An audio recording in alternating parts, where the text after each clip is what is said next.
ಶ್ರೀ ಗುರು ಬಸವಲಿಂಗಾಯ ನಮಃ.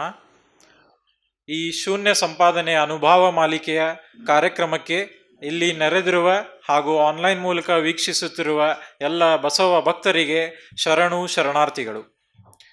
ಹಾಗೂ ಈ ಶೂನ್ಯ ಸಂಪಾದನೆ ಅನುಭವ ಮಾಲಿಕೆಯ ಉಪನ್ಯಾಸವನ್ನು ನೀಡಲು ನಮ್ಮೊಂದಿಗೆ ಇರುವ ಶರಣ ಡಾಕ್ಟರ್ ಶಂಭು ಹೆಗಡಾಳ್ ಅವರಿಗೂ ಶರಣು ಶರಣಾರ್ಥಿಗಳು.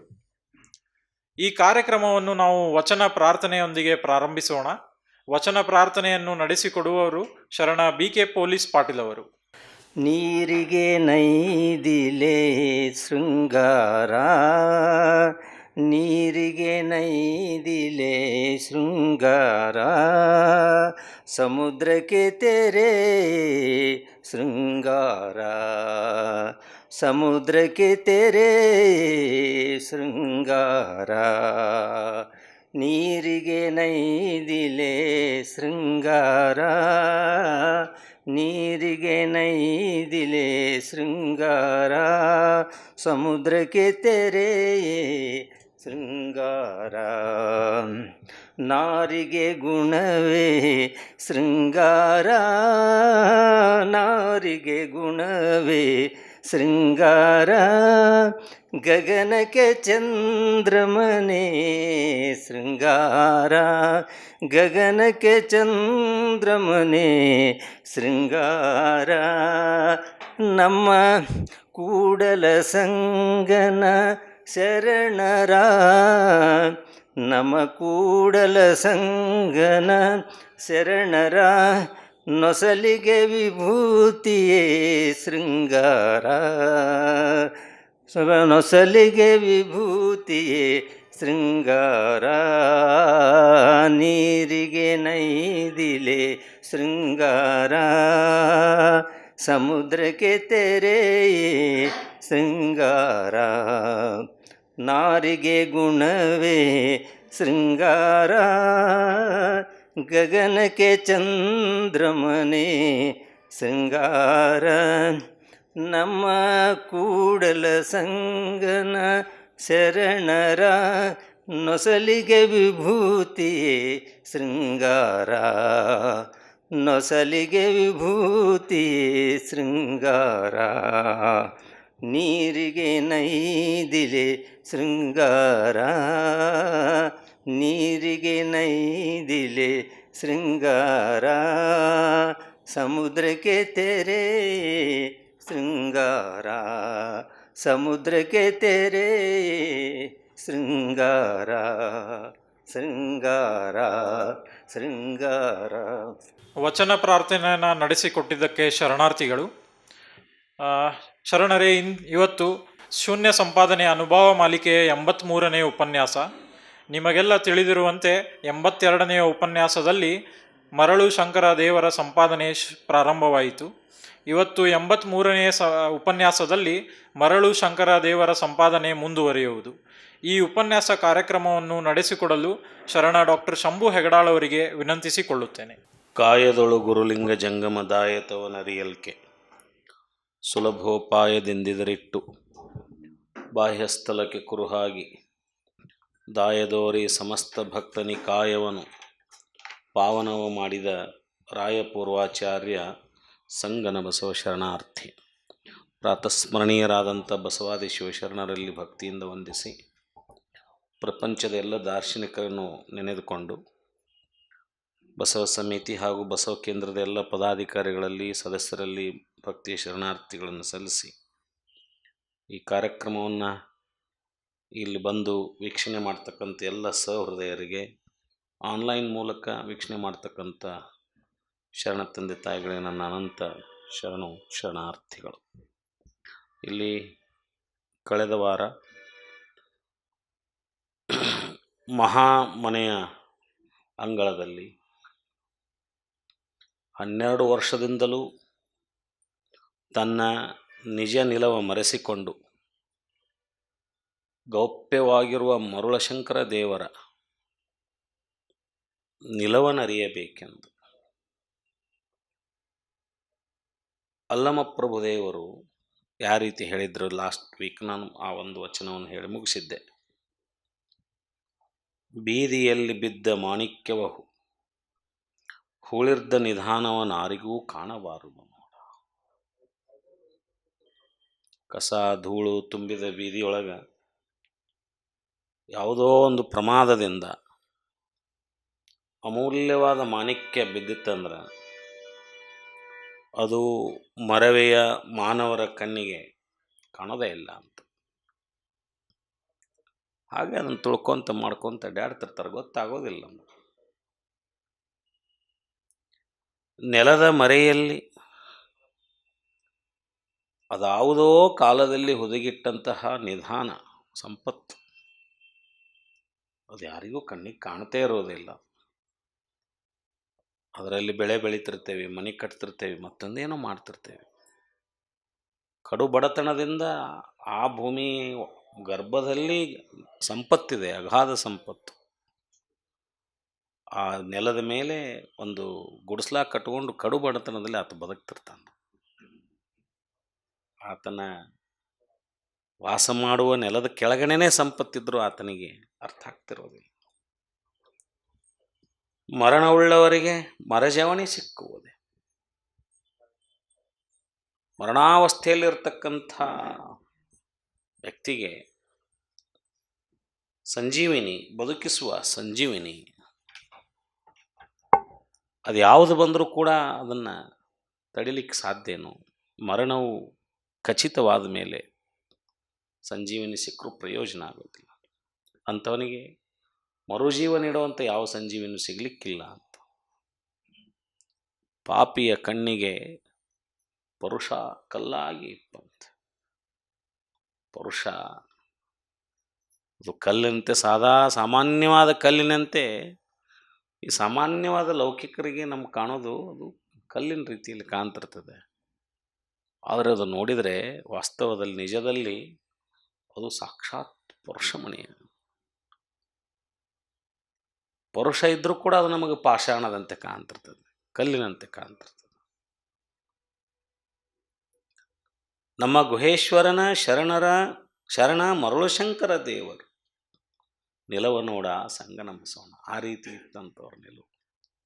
ಇದನ್ನು ಹೋದವಾರ ನಾವು ನೋಡಿದ್ವಿ. ಇವು ಮೇಲಿನ 3 ಉದಾಹರಣೆಗಳನ್ನು ಕೊಟ್ಟು, ಇಂಥ ಮಾಣಿಕ್ಯ ನಮ್ಮ ಮಧ್ಯದಲ್ಲಿ 12 ವರ್ಷದಿಂದ ಇದ್ದರೂ ಕೂಡ ಅದು ನೆಲದ ಮರೆ ನಿಧಾನದಂತಿತ್ತು, ಯಾರ ಕಣ್ಣಿಗೆ ಕಾಣದ ರೀತಿಯಲ್ಲಿತ್ತು. ಅದಕ್ಕೆ ಅವ್ರು ಹೇಳಿದ್ರು ಮುಂದುವರೆದು, ಮಾನವರು ಅವರನ್ನು ಅರಿಲಿಕ್ಕೆ ಮರುಳಾದರೂ ಕೂಡ ಮಾನವರ ಕಣ್ಣಿಗೆ ಅವರು ಮರುಳಾಗಿ ಕಾಣ್ತಾ ಇದ್ದಾರಲ್ಲಪ್ಪ. ಶರಣರಂದರೆ ಹಾಗೆ. ಶರಣರು ಅದು ಕೇವಲ ಮರುಳಶಂಕರ ದೇವರಿಗೆ ಹೇಳಿದ ಒಂದು ಮಾತಲ್ಲ ಅದು. ಶರಣರು ಹಾಗೇನೇ ಇರ್ತಾರೆ, ನೆಲದ ಮರೆ ನಿಧಾನದಂತೆ ಇರ್ತಾರಂತ. ಬೀದಿಯಲ್ಲಿ ಬಿದ್ದ ಏನೋ ಮಾಣಿಕ್ಯದಂತೆ ಇರ್ತದೆ, ಯಾರಿಗೂ ಕಣ್ಣಿಗೆ ಕಾಣದಂಗೆ ಸುಮ್ಮ ದೂರ ಸರೋದು. ನಾವು ಅದನ್ನು ಆಧುನಿಕ ಯುಗದಲ್ಲಿ ಲೋ ಪ್ರೊಫೈಲ್ನಾಗ ಇರಬೇಕು ಅಂತ ಹೇಳ್ತಿರ್ತೇವೆ. Always we have to be at low profile. ನಾವು ಈಗಿನ ಮಾಡರ್ನ್ ಲ್ಯಾಂಗ್ವೇಜ್ನಲ್ಲಿ ಹೇಳೋದು ಏನೂ ಭಾಳ ಪ್ರಚಾರ ತೊಗೊಳಾರ್ದಂಗೆ ಸುಮ್ಮನೆ ನಮ್ಮ ಪಾಡಿಗೆ ನಾವು ಮಾಡ್ಕೊಂಡಿರೋದು ಅಂತಾರಲ್ಲ. ಹಂಗೆ ಶರಣರ ನಿಜದ ನಿಲುವು ಹಂಗಂತ. ಅಂಗಳ ಬಾಗಿಲಲ್ಲಿ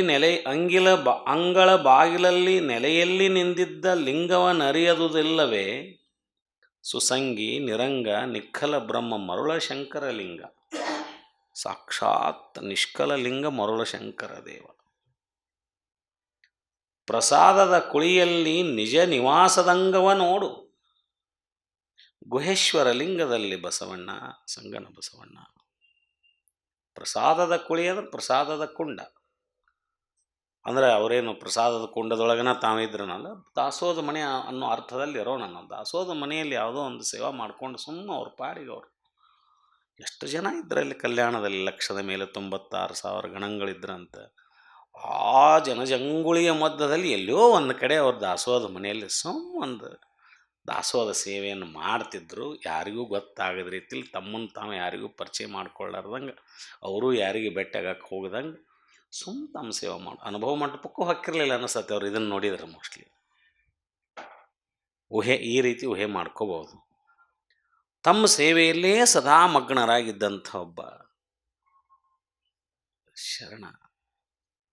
ಪ್ರಸಾದದ ಕುಳಿಯಲ್ಲಿ ನಿಜ ನಿವಾಸದಂಗವ ನೋಡು ಗುಹೇಶ್ವರ ಲಿಂಗದಲ್ಲಿ ಸಂಗನ ಬಸವಣ್ಣ.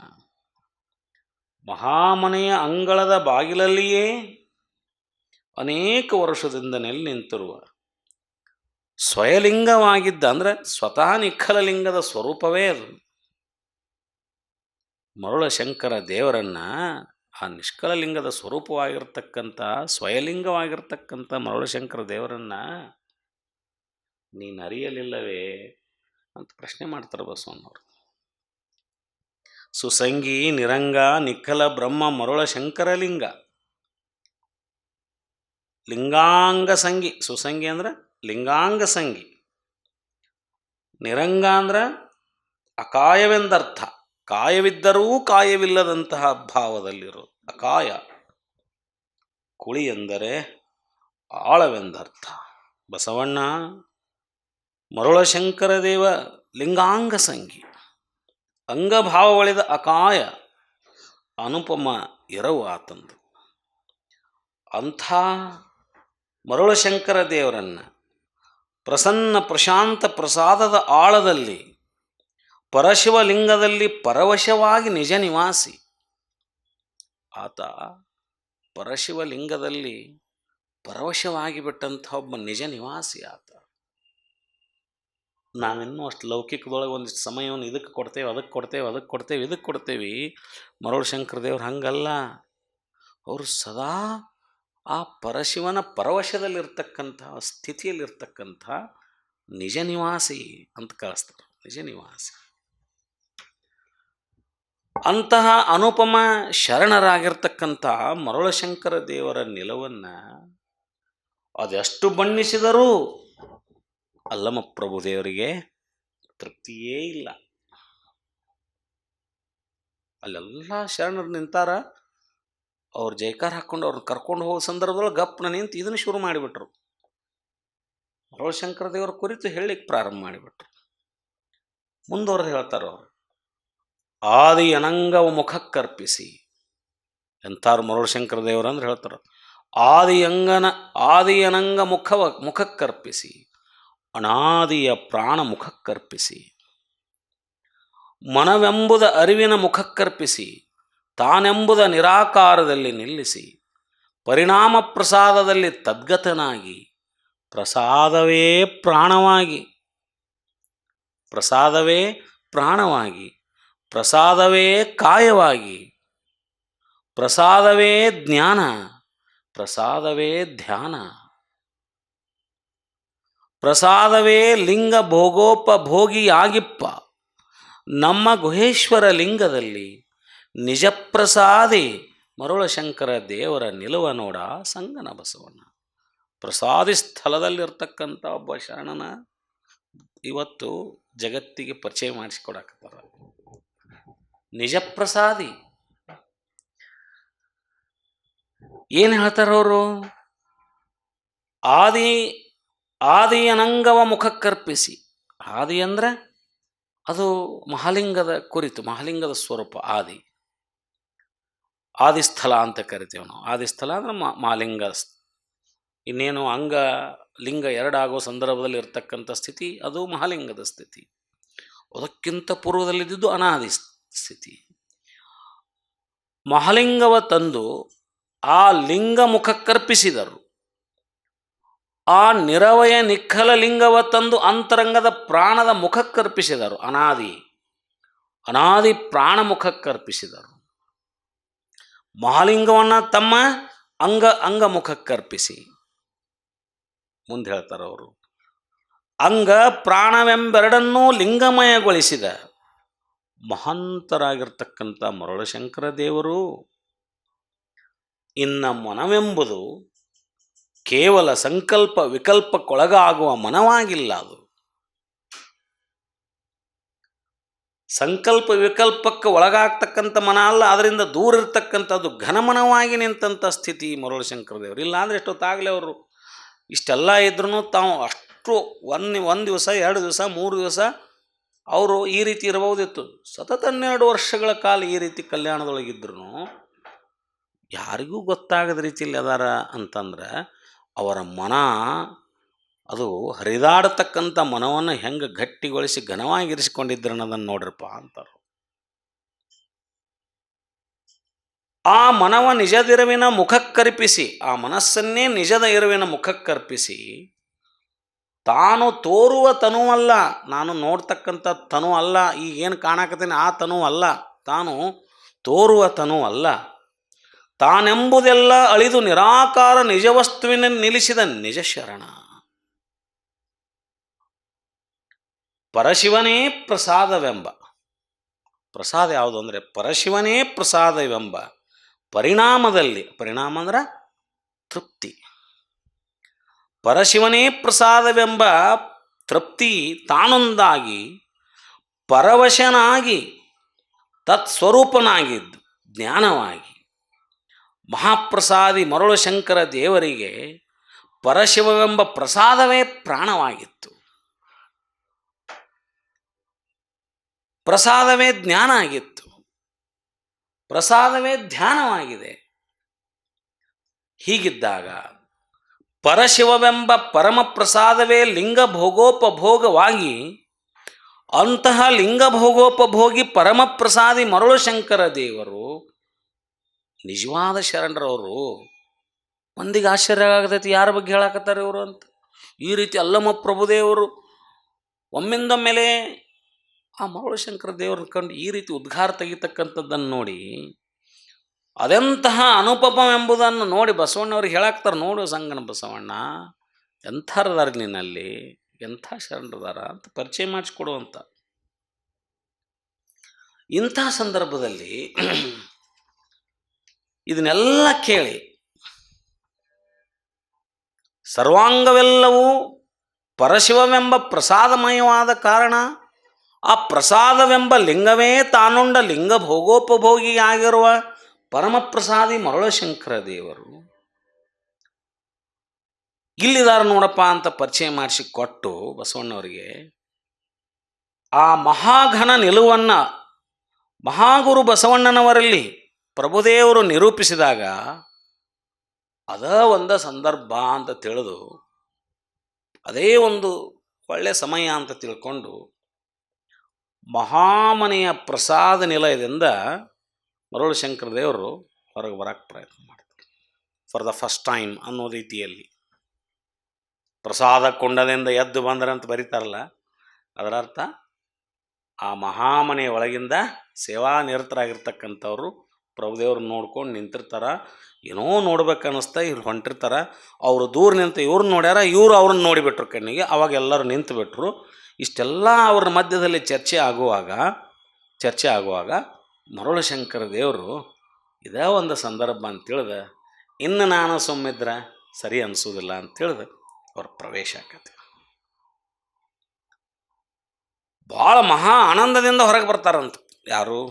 ಮರುಳು ಶಂಕರ ದೇವರು. ಇಲ್ಲಿ ಹೇಳ್ತಾರೆ, ಇಲ್ಲಿ ಎಷ್ಟು ಚಂದ ಹೇಳ್ತಾರೆ. ಇಲ್ಲಿ ಏನು ಹೇಳಿದರು?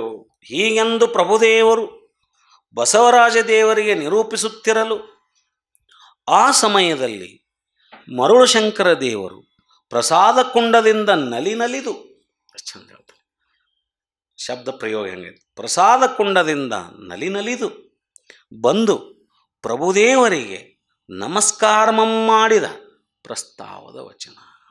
ಫಸ್ಟ್ ಟೈಮ್ ಅವರು ಸಾರ್ವಜನಿಕ ರಂಗದಲ್ಲಿ ಇಷ್ಟು ಜನರ ಮಧ್ಯದಲ್ಲಿ ಬಂದು ಪ್ರಭುದೇವರಿಗೆ ಮನಸ್ಸು ಮಾಡಿದ್ರು. ಅವರು ಹೊರಗೆ ಬಂದು ನಮಸ್ಕಾರ ಮಾಡಿದರು.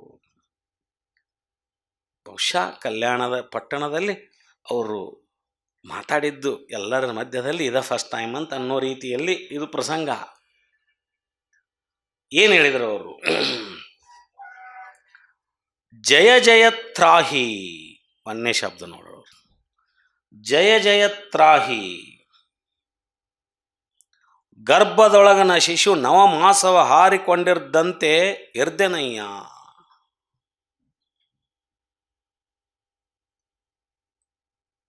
ಎನ್ನ ಜನ್ಮ ಸಫಲವಾಯಿತ್ತಯ್ಯ. ಶುದ್ಧ ಸಿದ್ಧ ಪ್ರಸಿದ್ಧ ಪ್ರಸನ್ನ ಪ್ರಭುವೇ, ಶಾಂತ ಚೆನ್ನ ಮಲ್ಲಿಕಾರ್ಜುನ ದೇವಯ್ಯ ಅವರ ಅಂಕಿತ ನಾಮ. ಶಾಂತ ಚೆನ್ನ ಮಲ್ಲಿಕಾರ್ಜುನ ದೇವಯ್ಯ ಬಸವರಾಜ ದೇವರ ದಯದಿಂದೇ ನೋಡ್ರಿ, ಮತ್ತೆ ಬಸವರಾಜ ದೇವರ ದಯದಿಂದೇ ಪ್ರಭುದೇವರ ಶ್ರೀಮೂರ್ತಿಯಂ ಕಂಡು ಬದುಕಿದೆನು. ನಿಮ್ಮ ಧರ್ಮ ಶರಣು ಶರಣಾರ್ಥಿ ಸಕಲ ಪುರಾತರಿಗೆ. ಎಲ್ಲರಿಗೂ ಆಶ್ಚರ್ಯ.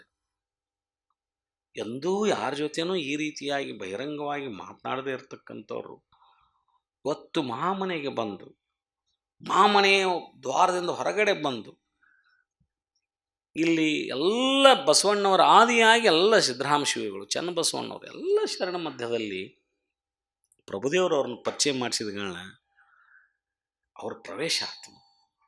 ಏನು ಹೇಳಿದ್ರು ಅವರು?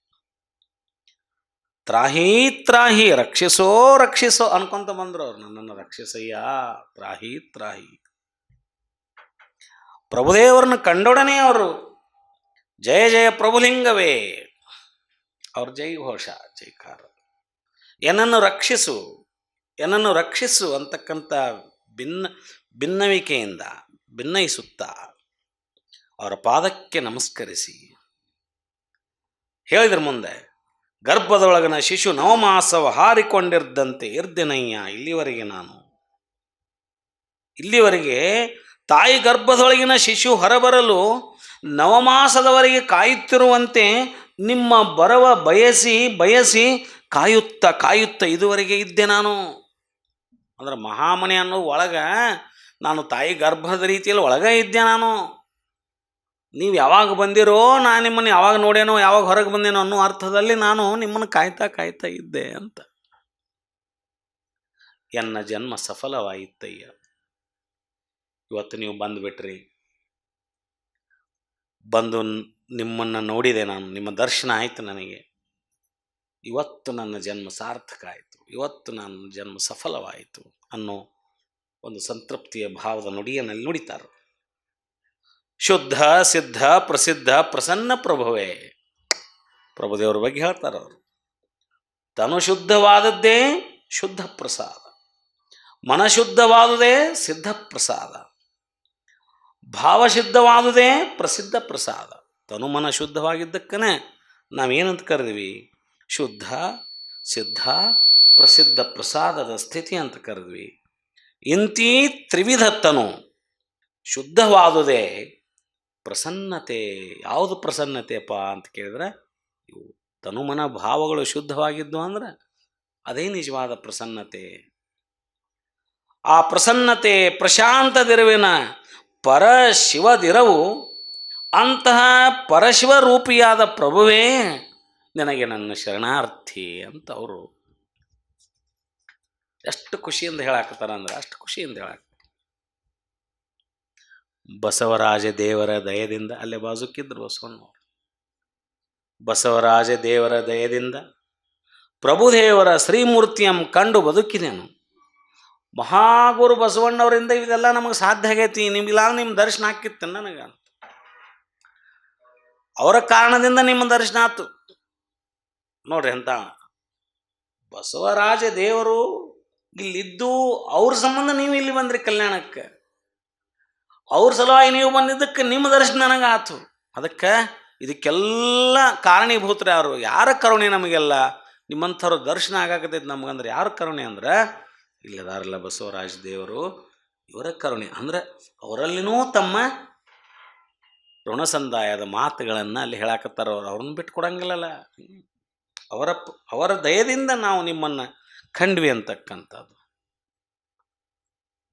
ನಿಮ್ಮ ಧರ್ಮ ನಿಮ್ಮ ಕಾಣುವ ಒಂದೇನೈತಲ್ಲ ಅದು ಸುಯೋಗ ಲಭಿಸಿದ್ದೇನೈತಲ್ಲ, ಇದು ಎನ್ನ ಪ್ರಯತ್ನದಿಂದ ಅಲ್ಲ, ಅದು ನನ್ನ ಪ್ರಯತ್ನದಿಂದ ಅಲ್ಲ. ಅದು ನಿಮ್ಮನ್ನು ಕಾಣೋ ಸುಯೋಗ ಅದು ನಿಮ್ಮ ದಯೆಯಿಂದ, ಅದು ನಿಮ್ಮ ದಯೆಯಿಂದ ಅಂದಂಗೆ ನಿಮ್ಮ ಧರ್ಮ ಅಂತ ಉದ್ಘಾರ ಮಾಡಿ, ಅಂದ್ರೆ ಬಸವಣ್ಣವ್ರ ಕಡೆ ಹೇಳಿ ನಿಮ್ಮ ಧರ್ಮ ಅಂತ ಹೇಳಿ ಶರಣು ಶರಣಾರ್ಥಿ ಸಕಲ ಪುರಾತರಿಗೆ ಅಲ್ಲಿ ನೆರೆದಂತೆ ಎಲ್ಲ ಶರಣ ಸಂಕುಲಕ್ಕೆ ಅವ್ರೇನು ಮಾಡಿದರು? ತಮ್ಮ ಆನಂದಪೂರಿತವಾಗಿರ್ತಕ್ಕಂಥ ಶರಣಾರ್ಥಿಗಳನ್ನು ಸಲ್ಲಿಸ್ತಾರೆ. ಅಲ್ಲಿ ಮುಖಾಮುಖಿ ಆಯಿತು. ಪ್ರಭುದೇವರು ಇವ್ರನ್ನ ನೋಡಿದರು, ಅವ್ರನ್ನ ನೋಡಿದರು, ಎಲ್ಲ ಶರಣರು ನೋಡಿದರು. ಎಲ್ಲರಿಗೂ ಒಂಥರದ ಆಶ್ಚರ್ಯ ಆಗ್ತೈತಿ. ಯಾರು ಇವರು, ಯಾಕೆ ನಿಂತು, ಯಾರು ಇವ್ರು ಏನು ಹೇಳಾಕ್ತಾರೆ, ಇದು ಆಶ್ಚರ್ಯ. ಮುಂದೆ ಹೇಳಿದ್ರು ಅವರು ಮತ್ತೆ ಹೇಳ್ತಾರ, ಮತ್ತಂ ಎನಗೆ ಹರಿಯಿತ್ತು ತಮವೆಂಬ ಸಂಸಾರದ ಬಂಧ, ಅಡಗಿ ಉಡುಗಿ ಕಂಡೆನೆಂಬ ಭ್ರಮೆ ಭಾವಕ್ಕೆ ಬಯಲಾಯಿತು, ನಿತ್ಯ ನಿರಂಜನ ಪರಂಜ್ಯೋತಿ ಪ್ರಕಾಶವಾಯಿತು. ಶುದ್ಧ ಸಿದ್ಧ ಪ್ರಸಿದ್ಧ ಪ್ರಸನ್ನ ಪ್ರಭುವೇ, ಶಾಂತ ಚೆನ್ನ ಮಲ್ಲಿಕಾರ್ಜುನ ದೇವಯ್ಯ, ಪ್ರಭುದೇವರ ಕಾರುಣ್ಯದಿಂದ ನಾನು ಬದುಕಿದೆನು. ಎನಗೆ ಹರಿಯಿತ್ತು ತಮವೆಂಬ ಸಂಸಾರದ ಬಂಧ. ತಮ ಅಂದ್ರೆ ಕತ್ತಲು. ಸಂಸಾರದ ಬಂಧನ ಅಂದ್ರೆ ಏನದು? ಕತ್ತಲಿದ್ದಂಗೆ. ಅದು ಏನೋ ನಿಜದ ಅರಿವು ನಮಗೆ ಮಾಡಿ ಕೊಡಂಗಿಲ್ಲ. ಅದು ಸಂಸಾರದ ಬಂಧನ ಅಂದ್ರೆ ಹಂಗೆ ಅಲ್ಲೇ ಸುತ್ತಾಡ್ತತೆ. ಗಾಣದೆತ್ತು ಸುತ್ತದಂಗೆ ಅದೇ ಒಂದು ಜಗತ್ತಿನಾಗಿರ್ತೇವೆ ನಾವು. ಮುಂದಿರುವಂಥ ಜಗತ್ತೆಲ್ಲ ಕತ್ತಲಮಯವಾಗಿ ಕಾಣ್ತಿರ್ತದೆ ನಮಗೆ. ನಮ್ಮ ಸಂಸಾರದ ಸುತ್ತಲೇ ನಾವು ಹಂಗೆ ಸುತ್ತಾಡ್ತಿರ್ತೇವೆ. ಆಚೆಗೆ ಏನು ಇದೆ ಅದೇನು ನಮ್ಗೆ ಗೊತ್ತಿರೋದಲ್ಲ, ಅದೇ ಅಜ್ಞಾನ, ಅದೇ ಕತ್ತಲು ಅಂತ ಅರ್ಥ. ಅದು ಅಜ್ಞಾನ. ಇದರ ಆಚೆಯಿಂದ, ನಮ್ಮ ಸಂಸಾರದ ಬಂಧನದ ಆಚೆಯಿಂದ ಏನಿದೆ ಅಂತ ನಮ್ಗೆ ಗೊತ್ತಿಲ್ಲಲ್ಲ, ಅದು ಅಜ್ಞಾನ ಕತ್ತಲಿನ ಸಂಕೇತ ಅನ್ನೋ ಮಾತಿನಲ್ಲಿ ಅವ್ರು ಹೇಳಕತ್ತಾರ. ಮಹಾಶರಣ ಅಲ್ಲಮ ಪ್ರಭುದೇವರ ದಿವ್ಯ ನಿಲವ ಕಂಡು ಇವತ್ತು ನನಗೆ ಏನಾತಂದ್ರೆ, ಮುಸುಕಿದ ಮರವೆಯ ಮಬ್ಬುಗತ್ತಲೆ ಎಂಬ ಸಂಸಾರ ಬಂಧನ ಹರಿದು ಹೋಯಿತು. ನೋಡ್ರಿ, ಅವ್ರಿಗೆ ನಿಜ ಅರ್ಥದಲ್ಲಿ ಸಂಸಾರ ಬಂಧನ ಇದ್ದಿದೇ ಇಲ್ಲ ಮರೋಳ ಶಂಕರ ದೇವರಿಗೆ. ಹೌದಾ? ಅವರು ಸದಾ ಸೇವೆಯಲ್ಲಿ ಮಗ್ನರಾಗಿರ್ತಕ್ಕಂಥವ್ರು. ಆದರೂ ಇವತ್ತು ನನಗೆ ಸಂಸಾರದ ಬಂಧನದ ಕತ್ತಲೆ ಮಬ್ಬುಗತ್ತಲೆ ಹರಿದು ಹೋಯ್ತು ಅಂತಾರೆ ಅಂದ್ರೆ ವಿಚಾರ ಮಾಡ್ರಿ. ಇನ್ನು ನಮ್ಮಂತರ ಪರಿಸ್ಥಿತಿ ಏನು? ನಾವು ಸದಾ ಅದರೊಳಗೆ ಮುಳುಗಿದ್ದವ್ರಿಗೆ ಪರಿಸ್ಥಿತಿ ಏನೈತಿ? ಅವ್ರು ನಿರಾಭಾರಿಗಳಾಗಿದ್ದಂಥ ಮಹಾಶರಣರೇ ಇವತ್ತು ಆ ಶಬ್ದ ಬಳಸಾಕತ್ತಾರ. ಏನಂತ ಇಂದೆನಗೆ ಮುಸುಕಿದ ಮರವೆಯ ಮಬ್ಬುಗತ್ತಲೆ ಎಂಬ ಸಂಸಾರದ ಬಂಧನ. ನನಗೆ ಅಲ್ಲೇ ಒಂದಿಷ್ಟು ಮಬ್ಬುಗತ್ತಲೆ ಇತ್ತು, ಮುಸುಕಿತ್ತು. ಅದು ಒಂದು ಸಂಸಾರದ ಬಂಧನ. ಬರೇ ಸಂಸಾರ ಅಂದ್ರೆ ಹೆಂಡತಿ ಮಕ್ಕಳು ಅಂತಲ್ಲ, ಆ ಅರ್ಥದಲ್ಲಿ ನಾವು ಬಳಸುವಂಗಿಲ್ಲ ಅಂತ ಇಲ್ಲಿ ಹೇಳಾಕತ್ತಾರ. ನನಗೂ ಎಲ್ಲೋ ಒಂದು ಕಡೆ ಮುಸುಕಿದ ಮಬ್ಬಗತ್ತಲೆಯಂತೆ ಒಂದಿಷ್ಟು ಮರವೇ ಅಲ್ಲೆಲ್ಲೆಲ್ಲೆಲ್ಲಿ ಇರ್ತಿತ್ತು. ಇವತ್ತು ನಿಮ್ಮನ್ನು ಕಂಡು ಸಂಪೂರ್ಣವಾಗಿ ನಾನು ನಿಚ್ಚಳಾಗಿಬಿಟ್ಟೆ ನೋಡ್ರಿ ಅನ್ನೋ ಅರ್ಥದಲ್ಲಿ ಅಡಗಿ ಉಡುಗಿ ಕಂಡೆನೆಂಬ ಭ್ರಮೆ ಭಾವಕ್ಕೆ ಬಯಲಾಯಿತು.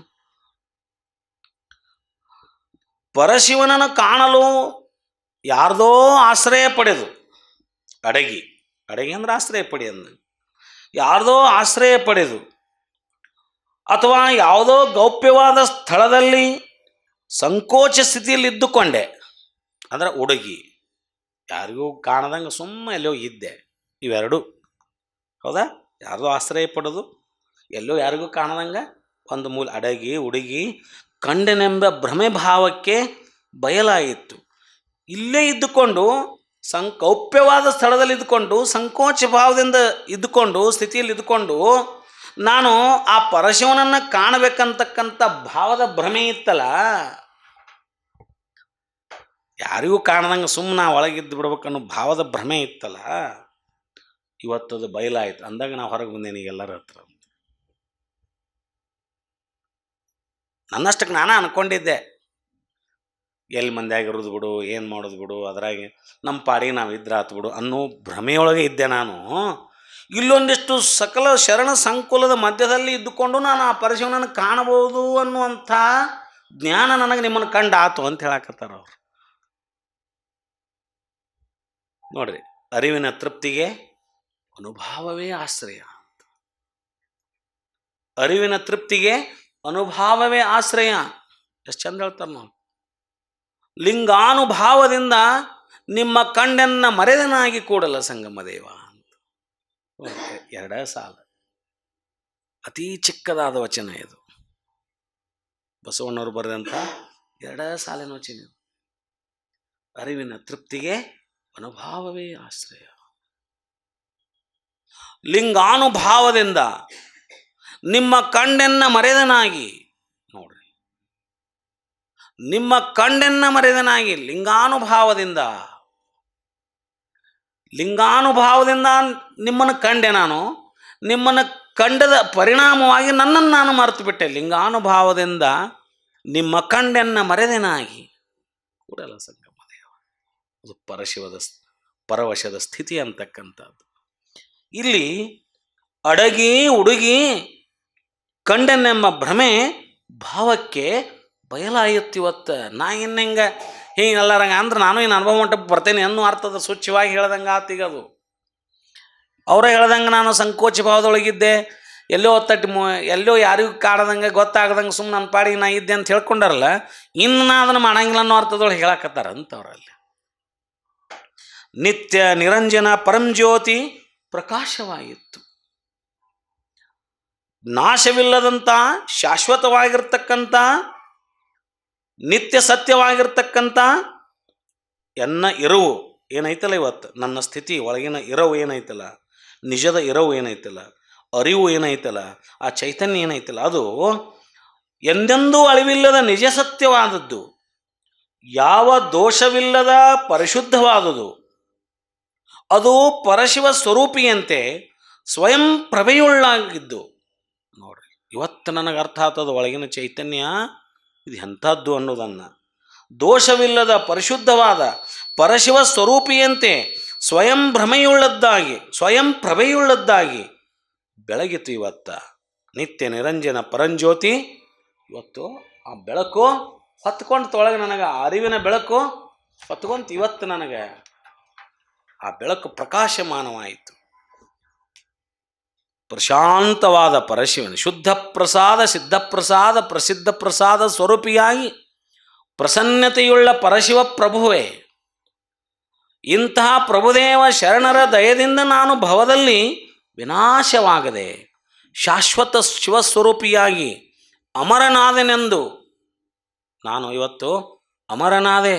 ಶಾಂತ ಚೆನ್ನ ಮಲ್ಲಿಕಾರ್ಜುನ ದೇವಯ್ಯ ಪ್ರಭುದೇವರ ಕಾರುಣ್ಯದಿಂದ ನಾನು ಶಾಶ್ವತವಾಗಿ ಇದರಲ್ಲಿ ನಾನು ಬದುಕಿದೆ ಅಂತಕ್ಕಂಥ ಮಾತನ್ನು ಅಲ್ಲಿ ಹೇಳಿದರು.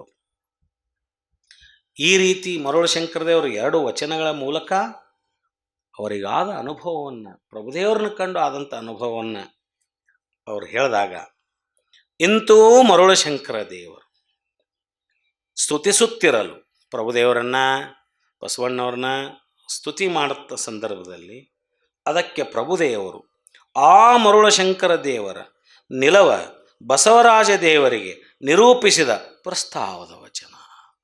ಇಷ್ಟು ಅವ್ರು ಹೇಳುತ್ತಲೇ ಅಂದರೆ ಮತ್ತು ಪ್ರಭುದೇವರು ಬಸವಣ್ಣವರಿಗೆ ಮರುಳ ಶಂಕರ ದೇವರ ಕುರಿತು ಹೇಳಿಕ್ಕೆ ಪ್ರಾರಂಭ ಮಾಡ್ತಾರೆ. ಕಂಡೆಯ ಬಸವಣ್ಣ ಚಾಲು ಮಾಡಿದ್ರು. ನೋಡಿದ್ರೇನ್ರಿ ಅಂತೇಳ, ನೋಡಿದ್ರೇನ್ರಿ ಬಸವಣ್ಣವ್ರೇ ಅಂದ್ರೆ ಅವರು ಪ್ರಭುದೇವರು. ಕಂಡೆಯ ಬಸವಣ್ಣ ಕಣ್ಣಿನೊಳಗನ ಬೊಂಬೆಯ ಸೂತ್ರದ ಎರವಿನಂತೆ, ಕುಂದಣದೊಳಗಡಗಿ ತೋರುವ ಮೃದು ಛಾಯದಂತೆ, ನವನೀತದೊಳಗಡಗಿದ ಸಾರದ ಸವಿಯಂತೆ. ಆಹಾ, ಎಂಥ ಶಬ್ದ ನೋಡ್ರಿ. ಅಂಗವಿಲ್ಲದ ಕುರುಹು, ಭಾವವಿಲ್ಲದ ಬಯಲು,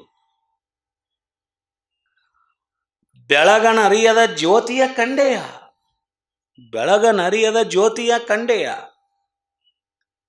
ಗುಹೇಶ್ವರ ಲಿಂಗದಲ್ಲಿ ಮರುಳ ಶಂಕರ ದೇವರ ಸಂಗನ ಬಸವಣ್ಣ. ಮರುಳ ಶಂಕರ ದೇವರು ಗುಹೇಶ್ವರ ಲಿಂಗದಲ್ಲಿ ಹೆಂಗದಾರ ಅನ್ನೋದನ್ನ ಹೇಳಕತ್ತಾರ ಅವರು. ಕಂಡೆಯ ಬಸವಣ್ಣ ನೋಡಿದ್ರೇನ್ರಿ ಬಸವಣ್ಣವ್ರೇ, ಮರುಳ ಶಂಕರ ದೇವರ ಮಹಾಬಯಲಿನ ನಿಲವ,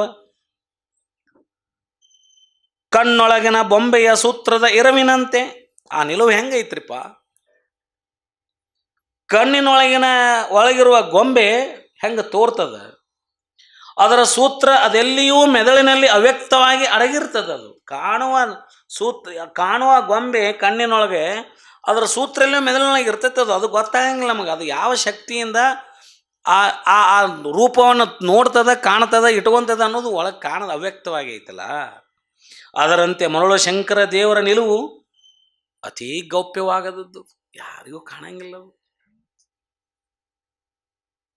ಕುಂದಣದೊಳಗಡೆಗೆ ತೋರುವ ಮೃದು ಛಾಯದಂತೆ. ರತ್ನ ಹೌದಾ, ಹೊಳಿತಿರ್ತತಿ, ರತ್ನ ಹೊಳಿತತಿ. ಮೃದು ಛಾಯೆ ಹೆಂಗೆ ಛಾಯೆ ಅದು? ರತ್ನದ ಛಾಯೆ ಹಿಂಗೆ ಬಂದು ಹಿಂಗೆ ಒಂದು ಹೊಳಪು ಹಿಂಗಿಟ್ಟಾಗ ಒಂದು ನಮೂನಿ ಹೊಳಪು ಹಂಗಿಟ್ಟಾಗ ಆ ಹೊಳಪು ಕಣ್ಣಿಗೆ ಕಾಣ್ತೈತಿ, ಕಾಣ್ದಂಗೆ ಇರ್ತೈತಿ. ಅದ್ರ ಹಿಂದಿನ ಶಕ್ತಿ ಯಾವುದು, ಹೆಂಗೆ ಹೊಳಪು ಬರ್ತೈತೆ ಆ ರತ್ನಕ್ಕೆ ಅನ್ನೋದು ಯಾರಿಗೂ ಗೊತ್ತಿಲ್ಲ, ಗೌಪ್ಯವಾಗೈತದು. ಮೃದು ಛಾಯದಂತೆ ಕುಂದಣನೊಳಗಡೆಗೆ ತೋರುವ ಮೃದು ಛಾಯದಂತೆ ರತ್ನದೊಳಗೆ ಪ್ರತಿಬಿಂಬ ನಿರ್ಲೇಪವಾಗಿ ಅತಿ ಸೂಕ್ಷ್ಮವಾಗಿ ತೋರುವಂತೆ ನಮ್ಮ ಪ್ರತಿಬಿಂಬ ಅದರೊಳಗೆ ಬಹಳ ಮೃದುವಾಗಿ ಹೆಂಗೆ ಕಾಣ್ತಿರ್ತೈತಲ್ಲ, ಮೃದುವಾಗಿ ತೋರುವಂತೆ ಮರುಳ ಶಂಕರ ದೇವರ ನಿಜ ನಿಲುವು. ಎಲ್ಲೋ ಒಂದಿಟ್ಟು ಕಾಣಕತ್ತೈತೆ ಅವ್ರ ನಿಲುವು ಅಂದ್ರೆ ಆ ರತ್ನದೊಳಗೆ ನಮ್ಮ ಪ್ರತಿಬಿಂಬ ಎಲ್ಲೋ ಒಂದು ಕಡೆ ಮೃದುವಾಗಿ ಕಾಣ್ತಿರ್ತೈತಲ್ಲ, ಅಲ್ಲೇ ಅಷ್ಟು ಸ್ಪಷ್ಟ ಅಲ್ಲ, ಎಲ್ಲೋ ಹಂಗೆ ಅವ್ರ ನಿಲುವು ನಮಗೆ ಈಗ ಕಾಣಕತ್ತೈತೆ ಅಂತ ಹೇಳಿದ್ರು ಅವರು. ಈ ಮರ್ತ್ಯ ಲೋಕದಲ್ಲಿ ಅವ್ರು ಹಂಗೆ ಕಾಣಕತ್ತಾರ. ಅವ್ರ ನಿಜದ ನಿಲುವು ಇನ್ನೂ ತಿಳಿಯಾಕತ್ತಿಲ್ಲ ಯಾರಿಗೆ, ಅವರಿಗೆ ಸ್ವಲ್ಪ ಮೃದುವಾಗಿ ಅವ್ರು ಎಲ್ಲೋ ಹಿಂಗೆ ನಿಮ್ಮಂಥವ್ರಿಗೆ ಅಷ್ಟು ಕಾಣಕತ್ತ, ಉಳಿದವ್ರಿಗೆ ಗೊತ್ತಾಗಲ್ರ ಅವ್ರು ಯಾರಂತ. ನವನೀತದೊಳಗಡಗಿದ ಸಾರದ ಸವಿಯಂತೆ ಅಂಗವಿಲ್ಲದ ಕುರುಹು. ನವನೀತ ಅಂದ್ರೆ ಬೆಣ್ಣಿಗೆ ನಾವು ನವನೀತ ಅಂತ ಕರಿತೇವೆ. ಆ ನವನೀತದೊಳಗಡಗಿದ ಬೆಣ್ಣೆಯೊಳಗೆ ಅಡಗಿದ ಅತೀ ರಹಸ್ಯವಾಗಿ ಅಡಗಿದ ಸತ್ವದ ರುಚಿ. ಬೆಣ್ಣೆ ರುಚಿ ಹೆಂಗೆ ಅಡಿಗೈತದು, ಯಾರಿಗಾರ ಅದ್ರ ಜೋಡಿ ಮೃದುತ್ವನೂ ಐತಿ, ಅದರ ಸವಿ ಒಂಥರ, ಅದರ ಸವಿಯನ್ನು ನಾವು ಹಾಲಿನಲ್ಲಿ ಕಾಣ್ಲಿಕ್ಕೆ ಆಗೋದಿಲ್ಲ, ಮೊಸರಿನಲ್ಲಿ ಕಾಣ್ಲಿಕ್ಕೆ ಆಗೋದಿಲ್ಲ. ಅದರ ನಂತರದಲ್ಲೇ ಅದರ ಸವಿಯನ್ನು ಕಾಣ್ತೇವೆ ನಾವು, ಬೆಣ್ಣೆಯ ಸವಿಯನ್ನು. ಅದೆಷ್ಟು ಅವ್ಯಕ್ತವಾಗಿ ಐತಿ, ಅದನ್ನು ಸವಿದರೆ ಹೇಳಲಿಕ್ಕೆ ಬರೋದಿಲ್ಲ, ಅದನ್ನು ಬೇರೆಲ್ಲಿಯೂ ಕಾಣ್ಲಿಕ್ಕೆ ಬರೋದಿಲ್ಲ, ಭಾವಿಸ್ಲಿಕ್ಕೆ ಬರೋದಿಲ್ಲ. ನೋಡಿ ಎಷ್ಟು ಚಂದ ಬಳಸ್ಯಾರ. ಬೆಣ್ಣೆಯೊಳಗೆ ಅತಿ ರಹಸ್ಯವಾಗಿ ಅಡಗಿದ ಸತ್ವದ ರುಚಿಯಂತೆ ಮರುಳ ಶಂಕರ ದೇವರ ನಿಲವು. ನೋಡ್ರಿ ಅವ್ರ ನಿಲುವು ಹೆಂಗಂದ್ರೆ, ಅಂಗವಿದ್ದೂ ಅಂಗದೊಳಗೆ ಅತಿ ರಹಸ್ಯವಾಗಿ, ಅಂಗವಿದ್ದೂ ಅಂಗದೊಳಗೆ ಅತಿ ರಹಸ್ಯವಾಗಿ ಅನುಪಮ ಮಹಾಘನವ ಅಡಗಿದ ನಿಜ ನಿಲವು. ಅದೆಂತಹ ಅಂಗಪ್ಪ ಅಂದ್ರೆ ಅಹಂಭಾವ ಒಳಿದ ಲಿಂಗಾಂಗದ ಕುರುಹು. ಅದು ಅಳ್ಳಷ್ಟೋ ಅಹಂಕಾರದ ಸುಳುವು ಕಾಣಕತ್ತಿಲ್ಲ ನಮಗಲ್ಲಿ. ಅಷ್ಟು ಮೃದುತ್ವ, ಅಷ್ಟು ಅಹಂಕಾರ ಎಲ್ಲಿ ಐತಿ ಅಲ್ಲಿ ಮೃದುತ್ವ ಇರಂಗಿಲ್ಲ. ಬೆಣ್ಣೆ ಹೆಂಗೆ ಮೃದು ಐತಲ್ಲ ಹಂಗೆ ಅವರು ಅಷ್ಟು ಮೃದುವಾಗಿದಾರ. ಅಂದ್ರೆ ಅಲ್ಲಿ ಅಹಂಕಾರ ಒಂದು ಅಂಶವೂ ಲವಲೇಶವೂ ಇಲ್ಲದ ಒಂದು ಸ್ಥಿತಿ ಅದು. ಹೀಗಾಗಿ ಅವರಷ್ಟು ಮೃದುವಾಗಿ ಅಹಂಭಾವ ಒಳೆದ ಲಿಂಗಾಂಗದ ಕುರುಹು, ಅದು ಭಾವವಿಲ್ಲದ ಬಯಲು. ಅದು ಭಾವ ಅಂದರೆ ಬಯಕೆ ಎಂಬುದೇ ಇಲ್ಲದ್ದು, ಬೇಕು ಬೇಡೆಂಬೆರಡ ಬಯಕೆಗಳೇ ಇಲ್ಲದ್ದು, ಬೇಕು ಬೇಡೆಂಬೆರಡು ಭವಬೀಜಗಳ ಅವಿಲ್ಲ.